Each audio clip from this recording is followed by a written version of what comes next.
Salam dostlar, mən Onur Rəsulov. Bu videoda maliyyə bazarları fundamental analiz metodu ilə necə təhlil edilir və əlavə olaraq biz fundamental analizdən istifadə edərək necə makro trendləri öngörə bilərik, bunlardan necə faydalana bilərik.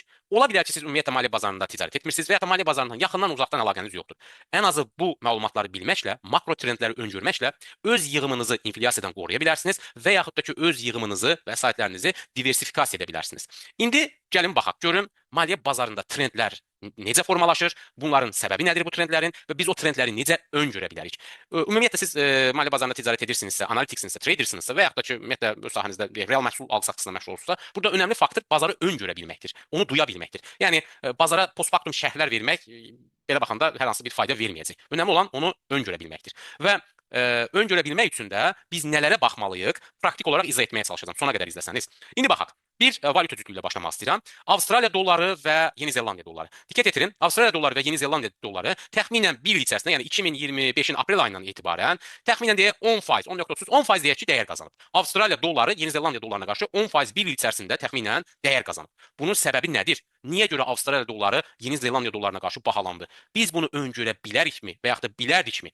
Bu cavaba bu suala cavab tapmaq üçün dostlar, biz o makro iqtisadi datalara baxacaq. Amma burada önemli bir nüansı qeyd etmək istəyirəm. Azərbaycanda maliyyə bazarı deyən kimi, baxsanız YouTube-da və s. belə bir-iki xətt çəkən adamlar var. Məsələn, belə bir xətt çəkir ki, bu yüksələn trenddir. Nə bilim, bu Elliot dalğa nəzəriyyəsidir. Elliot birinci dalğa, nə bilim, bu ikinci dalğa və s. Belə şəkil çəkmə sənətinə məşğul olan insanlar var. Unutmayın, bunlar texniki analizlər, amma texniki analizdə siz trendi öngörə bilməzsiniz. Trendin gücünü görə bilməzsiniz. Trendi görmək üçün, onun gücünü, belə deyək, anlamaq üçün mütləq şəkildə biz makro iqtisadi datalara nəzər yetirməliyik. İndi bu makro iqtisadi datalar nədir və biz tutaq ki, ümumiyyətlə maliyyə bazarında sıfır anlayışımız var, iqtisadiyyatdan sıfır anlayışımız var, nələrə baxa bilərik? Çox bəsit dostlar. Ən azından makro iqtisadiyyat bir ölkənin valyutasını və ya da iqtisadiyyatının hara gedəcəyini öngörmək üçün bizim başlanğıcda 4 faktora diqqət yetirməyimiz lazımdır. Bunlardan birincisi gəlir əmək bazarı. İşsizlik artırmı, azalırmı həmin ölkədə? İkinci gəlir inflyasiya. Həmin ölkədə inflyasiya artacaqmı, azalacaqmı? Üçüncü gəlir bu iki faktor əsasında dəyişən, yəni inflyasiya və əmək bazarı əsasında dəyişən mərkəzi bankların faiz dərəcəsi artacaqmı, azalacaqmı?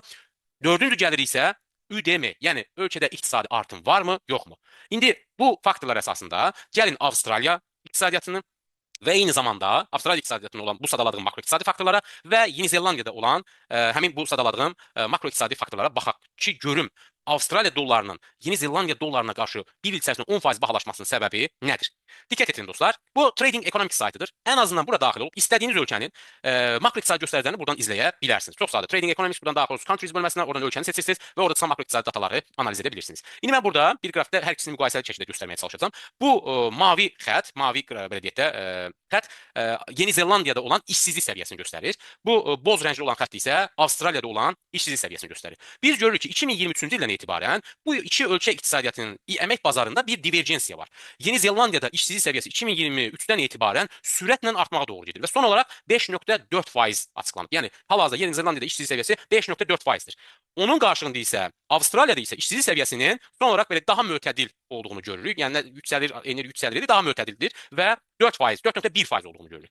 İndi Yeni Zelandiya Mərkəzi Bankının hədəf işsizlik səviyyəsi 4%-dir. 4% ətrafıdır, belə deyək, 4.1, 4.2-dir.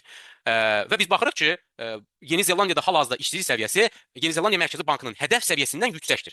Avstraliyada isə işsizlik səviyyəsi 4.1-dir və Yeni Zelandiya Mərkəzi Bankının hədəf işsizlik səviyyəsi 4%-in altındadır. 3.8, 3.9, 4% ətrafı və 4%-dir, 4.1%-dir, hədəfə yaxındır. Yəni mötədildir. Arzu olunan deyil, amma mötədildir. Və bu iki ölkənin əmək bazarında işsizlik səviyyəsi arasında divergensiya var. Biz bunu bildik. Aha. Gəlirik indi ikinci olaraq inflyasiya baxırıq. Biz görürük ki 2023-cü ildə 2023 və ondan əvvəl ta 2020-dən başlaya bilərik. Bütün dünyada inflyasiya artıb. Niyə? Pandemiyadan dolayı bütün mərkəzi banklar belə deyək, faizləri aşağı çəkmişdi və faizlərin aşağı çəkilməsinin nəticəsində yəni genişləndirici pul siyasəti həyata keçirirdilər. Bu da inflyasiyanın artmasına səbəb olmuşdu. Bu inflyasiyanı aşağı çəkmək üçün mərkəzi banklar aqressiv dərəcədə faizləri artırmışdı. Adicə məsələn federal ehtiyatlar faiz dərəcəsini təxminən 2-3 il içərisində 0.25%-dən 5.5%-ə qədər artırmışdı.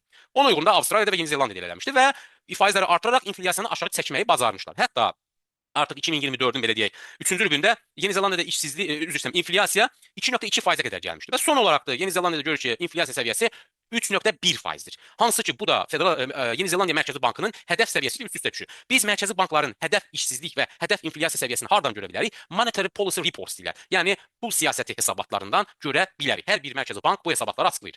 Və biz görürük ki, Yeni Zellandiyanın inflyasiyası, hal-hazırda Yeni Zellandiyada olan inflyasiya səviyyəsi mərkəzi bankın hədəf səviyyəsi ilə demək olar eynidir. Bu tərəfdə problem yoxdur. Amma əmək bazarı tərəfdə problem var, işsizlik artıb. Baxırıq Avstraliya. Avstraliyada da o cümlədən inflyasiya əvvəl yüksək olub, onu aşağı çəkməyə bacarıblar və hətta minimum olaraq 2025-ci ilin iyun ayında görür ki, inflyasiya 1,9%-a belə düşüb. Amma sonra nədənsə inflyasiya artmağa doğru gedir və son olaraq görür ki, Avstraliyada inflyasiya 3,8%-dir. Hansı ki 2024-cü ilin iyun ayı ilə bərabərdir. Yəni inflyasiyada artım müşahidə edilir və demək olar ki 2025-in iyun ayından etibarən inflyasiyada artım tendensiyası davam edir və inflyasiyanı aşağı çəkə bilmirlər. Buna sticky inflyasiya deyirlər, belə deyək. İndi Avstraliyada əmək bazarı normal səviyyədədir, elə deyək, hədəfə yaxındır, amma inflyasiya yüksəkdir. İndi bu inflyasiyanı aşağı çəkmək üçün Avstraliya Mərkəzi Bankı mütləq faizləri artırmalıdır. Yeni Zellandiyaya baxırıq ki, inflyasiya aşağıdadır, amma işsizlik səviyyəsi yüksəkdir. Bu işsizlik səviyyəsini aşağı çəkmək üçün bu Avstraliyanın əksinə olaraq Yeni Zellandiya Mərkəzi Bankı faizi aşağı çəkməlidir. İndi gəlin baxaq görə həqiqətən eləmi olub. Diqqət edin. Avstraliya Mərkəzi Bankı əvvəl təbii ki, inflyasiya o minimuma düşdüyündən dolayı, azaldığından dolayı faizləri başlanğıcda məsələ 2025-in belə deyək, yanvar ayında 4,35-də olan faiz dərəcəsini fevral ayında artıq 4,1-ə, sonra endirir 3,85, 3,60-a endirir. Amma sonra diqqət edin, ta 2025-in avqustdan etibarən 3,60-a endirir, amma ta 2000 belə deyək 26-nın yanvarına qədər 3,60-da saxlayır. Və hətta son olaraq 3,65-dən fevral ayında artıq 3,85-ə artırır. Niyə? Çünki Avstraliyada inflyasiya artırsa, mütləq Mərkəzi Bank faizləri yüksəltməlidir ki, inflyasiyanı aşağı çəksin. Və təbii ki, bunu öngörmək indi önəmlidir. Bunu o böyük hedge fondların, belə deyək, investisiya banklarının prop deskində oturan şəxslər öngörür və tədricən öz pozisiyalarını almağa doğru gedirlər. Bunun əksinə olaraq Yeni Zellandiya Mərkəzi Bankı isə diqqət edin, faizləri 5,25-dən 2024-ün avqustuna etibarən aqressiv dərəcədə təxminən 2 ilə yaxın müddətdə belə deyək, 2,25%-ə qədər endirir. Yəni faizləri kəskin şəkildə aşağı çəkir. İndi bunun yansıması həmin ölkələrin valyutalarına necə əks olunur? Diqqət edin. Avstraliya dolları təxminən 1 il içərisində Yeni Zellandiya dollarına qarşı 10% yüksəlmiş oldu. Bu yüksəlişin, bu trendin səbəbi həmin bizim baxdığımız makroiqtisadi datalardır.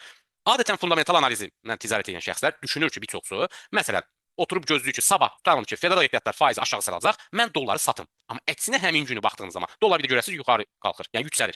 Amma fundamental analizdə trending ticarət edən, belə deyək, peşə traderlər və yaxud da makro traderlər, onlar öngörür və o hadisə baş verənə qədər, yəni federal ehtiyatlar faizini artırdığı və yaxud da endirdiyi tarixə qədər artıq öz pozisiyalarını almış olurlar və tədricən, belə deyək, öz pozisiyalarını yığırlar. İndi diqqət edin, Avstraliya dollarında da artıq demək olar 2025-in iyun ayından etibarən həmin o makro traderlər öz pozisiyalarını yığmağa başlayır. Diqqət edirsiniz, alırlar, bazar yüksəlir, bir nəfəs alır. Yenidən yüksəlir, bu hissədə artıq Avstraliya, belə deyək, Yeni Zellandiya Mərkəzi Bankı aqressiv faiz azaltmışdı və yenidən yüksəlir, bir nəfəs alır, bir daha yüksəlir, bir daha nəfəs alır, bir daha yüksəlir. Yəni buna higher low deyirlər. Bazar yüksəlir, aşağı bir korreksiya edir, sonra bir daha yüksəlir, bir aşağı korreksiya edir, bir daha yüksəlir. Bu şəkildə davam edir. Yəni bu yüksələn bir trenddir və bu trendlərdə təbii ki, həmin o investisiya bankları və yaxud da hedge fondlar çox böyük pullar qazanırlar. Biz də bu yanaşmadan istifadə edərək ən azından maliyyə bazarındakı trendləri öngörə bilərik. Çünki təkcə qeyd etdiyim kimi texniki analizə baxmaqla, o xəttləri çəkməklə bu trend xəttidir, bu nə bilim Fibonacci'dir, bu Elliott dalğa nəzəriyyəsidir ki, belə yəni bilməsəniz olar bu məlumatlar heç bir şey yaramır. Amma bunlarla bazarın trendini öngörə bilməzsiniz. Çünki trendin katalizatoru, hərəkət verici qüvvəsi həmin o sadaladığımız makroiqtisadi faktorlardır. Biz sadəcə olaraq həmin o makroiqtisadi faktorları analiz etməklə əslində çox rahat şəkildə öngörə bilərdik ki, bəli, Avstraliya dolları bahalaşmalıdır. Niyə? Çünki diqqət edin, bayaq qeyd etdiyim kimi, Avstraliyada görürük ki, 2025-in iyun ayından etibarən 1,9-da olan inflyasiya artıq yüksəlməyə doğru gedir. İnflyasiya yüksəlirsə, əmək bazarında vəziyyət normaldırsa, Avstraliya Mərkəzi Bankı mütləq faiz artıracaq. Avstraliya Mərkəzi Bankı faiz artıracaqsa, deməli qaçınılmaz olaraq Avstraliya dolları bahalaşmalıdır. Bunun əksini isə baxırıq ki, Yeni Zellandiyada inflyasiya aşağıdadır, arzu olunan səviyyədədir, amma əmək bazarında işsizlikdə problem var. Deməli Yeni Zellandiya Mərkəzi Bankı faiz aşağı salacaq.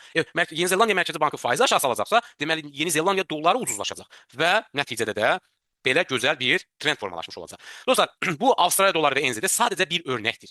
Ola bilər ki, biz ümumiyyətlə maliyyə bazarında ticarət etmirik. Bəs yaxşı, bu makro iqtisadi trendləri görmək bizə nə fayda verə bilər? Siz ən azından tutalım ki, real məhsul ticarətlə məşğulsunuz. Siz baxırsınız ki, məhsul gətirdiyiniz ölkənin valyutası dəyər qazanırsa, yüksələcəksə, ki bunun da arxasında duran səbəbləri izah etdim. Deməli, siz artıq belə deyək, Azərbaycana gətirib satdığınız məhsulların qiyməti avtomatik olaraq yüksəlməlidir. Fərz edək ki, siz Avstraliyadan Avstraliya dolları ilə ticarət edirsiniz və Avstraliya dolları ilə məhsul ixal edirsiniz və bu zaman əgər Avstraliya dollarının dəyəri artırsa və Avstraliyanın belə deyək, həmin o inflyasiyasını bir mənada ixrac etdiyi məhsullara ötürmüş olur ki, bu da sizin satdığınız məhsulların qiymətinin artmasına səbəb olur. Və yaxud da əksinə, tutalım ki, Yeni Zelandiyada məhsul gətirirsiniz. Siz görürsünüz ki, Yeni Zelandiyada artıq belə deyək, valyutası dəyər itirir. Məsəl üçün, o halda düzdür, bunu Azərbaycan üzərindən biraz misal vermək problemlidir. Çünki bizim manatımız digər valyutalara qarşı o qədər üzmür də belə deyək.